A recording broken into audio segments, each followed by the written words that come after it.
तो हम फिर मौजूद हैं सीमा हैदर के पास। जी हाँ, सीमा हैदर कई महीनों से आप सब सुन रहे हैं, हम भी सुन रहे हैं। उनके साथ हैं उनके वकील एपी सिंह साहब। सिंह साहब, स्वागत है आपका। और सीमा, स्वागत फिर से आपका। तो सबसे पहले तो सब लोग ये जानना चाहते हैं कि अभी क्या स्टेटस है। आप नागरिकता मांग रही थी, अभी उसमें क्या हुआ? इसका जवाब तो मेरे वकील साहब ही देंगे, मेरे भाई, मेरे वकील साहब, क्योंकि हमारा केस इनके पास है। तो इनको इन सब चीज़ों की जानकारी अभी तक क्या, जो पहले एक बार पूछताछ हुई थी एटीएस से, उसके बाद से अब तक क्या हुआ? अब तक अब हम गए तो नहीं, पर पूछताछ फिर भी चल रही है। यहाँ आते हैं कुछ लोग पूछने के लिए, यहाँ बुलाते भी हम चले जाते हैं। ये किस तरह की पूछताछ होती है? यही आने की, कैसे आई, क्या हुआ, ये सारे सवाल जो पहले से होते आए थे वही सवाल चलते हैं। वही बार बार पूछे? जी बिल्कुल, मतलब गहराई से ये कौन, या कोई चीज़ मिलती कि ये क्या है, कैसे हुआ, कौन है, सब कुछ। क्योंकि ये पता चला कि वहाँ जहाँ से आपने नेपाल से जब आप आई थी तो 2 एसएसबी के शायद कांस्टेबल को सस्पेंड भी कर दिया उन्होंने। क्यों सिंह साहब जी? वो सब पूछताछ के बाद ही हुआ। तो अभी क्या स्टेटस है? अभी देश के महामहिम राष्ट्रपति जी हमारे सर्वोच्च संवैधानिक पद पर हैं। उनके यहाँ हमने सीमा सचिव मीना की तरफ याचिका लगाई, सारे डॉक्यूमेंट लगाए, 5 पेज की लिस्ट दी है। और हमारे संवैधानिक पद पर इनकी भी इच्छा थी कि हमारे देश की सर्वोच्च संवैधानिक पद पर हैं, खासकर महिला हैं, उस समाज से आई हैं जिन्होंने दर्द महिलाओं का भी देखा है, खुद भी झेला है। तो वो हमारे लिए अवश्य करेंगी, क्योंकि हमारा देश वसुधैव कुटुंबकम की बात करता है, बेटी बचाओ बेटी पढ़ाओ की बात करता है। और आज जब हम G20 में हमारे देश के माननीय प्रधानमंत्री मोदी जी पूरी दुनिया के देशों के हम मेजबान हैं, मेहमान बन के सब आ रहे हैं, तब भी हमने वसुधैव कुटुंबकम के साथ साथ one earth, one family, one future का नारा दिया। और हमारा देश सनातन धर्म पे विश्वास करता है, जिसमें हम जब पूजा पद्धति करते हैं, लास्ट में जब आहुति देते हैं, समाप्ति की तरफ, पूजा की तरफ ले जाते हैं, तो कहते हैं विश्व का कल्याण हो और प्राणियों में सद्भावना हो। ये हमारा उद्घोष केवल कागजों में नहीं है, केवल बोलने के लिए है। हम दिखाते हैं, धरातल पर दिखाते हैं, ग्राउंड जीरो पर दिखाते हैं कि हम प्राणियों में सद्भावना और विश्व के कल्याण की भावना को लेकर चलते हैं। और यहाँ तो उत्तर प्रदेश में आज जब आप भी हैं, आप तो बहुत वरिष्ठ पत्रकार हैं, पूरा देश दुनिया आपको सुनती है, देखती है, और बौद्धिक चर्चा के लिए आप जाने जाते हैं। तो ऐसे में उत्तर प्रदेश की धरती तो डबल इंजन की सरकार है, और डबल इंजन की सरकार में सबका साथ, सबका विकास, सबका कल्याण और सबके साथ न्याय की भावना सीमा के साथ भी हो, सीमा के बच्चों के साथ भी हो, मीना समाज के साथ भी हो, परिवार के साथ भी हो। और इसीलिए मैंने भी इनकी याचिका में देश के महामहिम राष्ट्रपति जी को बड़े साफ शब्दों में लिखा कि अभी एटीएस जांच कर रही है, आप सीबीआई से जांच कराइए, रॉ से जांच कराइए, एनआईए से जांच कराइए, आईबी से जांच कराइए। आपको लगता है झूठ बोल रही सीमा, पॉलीग्राफी टेस्ट कराइए, नार्को टेस्ट कराइए, ब्रेन मैपिंग कराइए, लाई डिटेक्टर टेस्ट कराइए, जो टेस्ट कराने आप टेस्ट करा लीजिए। एक डायरेक्टर बैठता है टेस्ट में सीएफएसएल का, आप 5 सीएफएसएल के डायरेक्टर को बुलाइए। ये सारी जांच की निगरानी स्वयं मत कीजिए, आप पर आरोप लग जाए। आप देश के माननीय उच्च न्यायालय, सुप्रीम कोर्ट के माननीय जज हैं, ऑनरेबल हाई कोर्ट के रिटायर्ड जस्टिस हैं। एक रिटायर्ड जस्टिस नहीं, 2 नहीं, 3 नहीं, 4 नहीं, 5 की निगरानी में जांच कराइए। जो आप करा सकते हैं, जैसे आप करा सकते हैं, जिस तरह से आप करा सकते हैं, जो भी करा सकता है, बेहतर से बेहतर कराइए, बेहतर से बेहतर कराइए। आपको कोई आपत्ति नहीं, हमें कोई आपत्ति नहीं, हमें किसी तरह कोई आपत्ति नहीं, आप करिए।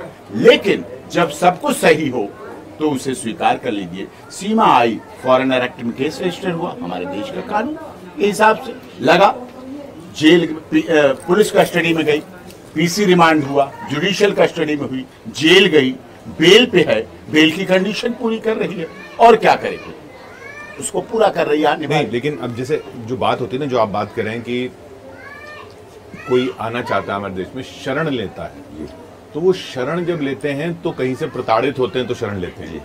ये उस तरह से प्रताड़ित नहीं थी, ये अब ये इनका कहना है, इन्हीं का कहना है कि ये मोहब्बत के लिए आई है। तो मोहब्बत के लिए आना और शरण लेने के लिए आना, उसमें तो फर्क होगा। नहीं, मोहब्बत की शुरुआत इसीलिए हुई कि वहां प्रताड़ित थी।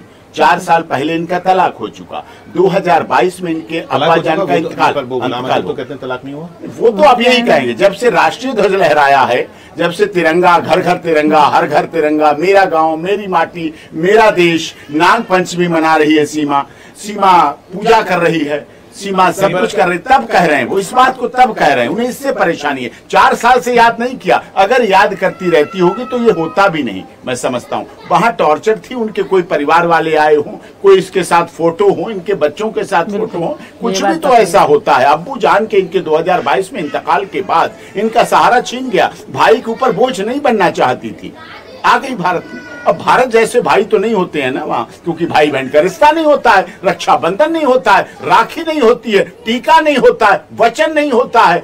भाई के वहां रीति तो है नहीं कि जब भाई बहन के यहाँ जाओ तो पूरे हाथ भर के जाओ।